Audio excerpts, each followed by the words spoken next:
Вот и наступила осень. Грустно осознавать, что впереди долгая зима. Всем привет, я Катя.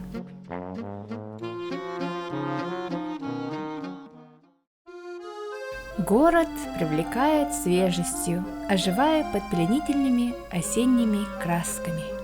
Вы только посмотрите, какой прекрасный вид открывается для вас совершенно бесплатно. Это конечная 18-го автобуса, совсем рядом с парком Мирдель. Когда-то очень давно, когда не было еще этого парка, я чуть не свалилась с этой горки на велосипеде. Я всегда люблю сравнивать эти яркие оттенки с различными видами вина, будь то белое или красное. На мой взгляд, они прекрасно сочетаются с атмосферой этой осени. В этом году осенняя погода придавала дню особый характер благодаря своей ветреной природе, и она была далека от обыденной серости. Погода менялась быстрее, чем мы могли заметить, и сентябрь пролетел мимо нас.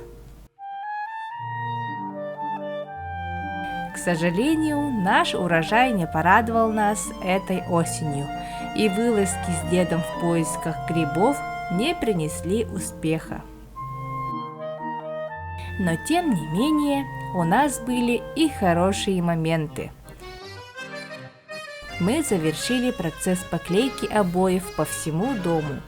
Наши мастера быстро построили лестницу, и сейчас наш дом активно готовится к полной электрификации, а также к установке дополнительной второй линии радиаторов на втором этаже.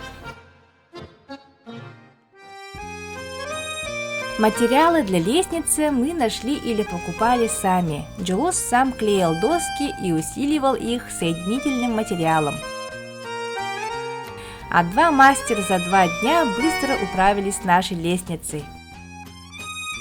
На полу лестничной площадки будет решетка, которая даст радиатору выход тепла наружу. Также для электрика мы подготовили все выключатели и розетки. Их у нас очень много, поскольку техники у нас немало. Я долго составляла план электрики, где и что будет стоять. Это очень важный момент, ведь от этого зависит вся планировка дома. Кратко говоря, план электрики – это документ, на основании которого делаются расчеты по токовым нагрузкам и выбираются материалы и оборудование. Хорошо, что в Sims есть моды розеток, поэтому примерно покажу вам, как это будет выглядеть. В заключение я хочу выразить слова благодарности нашим любимым YouTube и Google учителям. Вообще они помогли нам построить дом, крепить радиаторы, окна и двери, поэтому особую благодарность мы бы хотели выразить всем мастерам, которые снимают обучающие видео. Следующее видео будет об укладке ламината, линолеума, керамогранита и плиток. А также у меня предстоит долгожданный отпуск в ноябре, поэтому я постараюсь снять как можно больше материалов. Такой вот на сегодня прогресс. Ну что ж, до скорых встреч!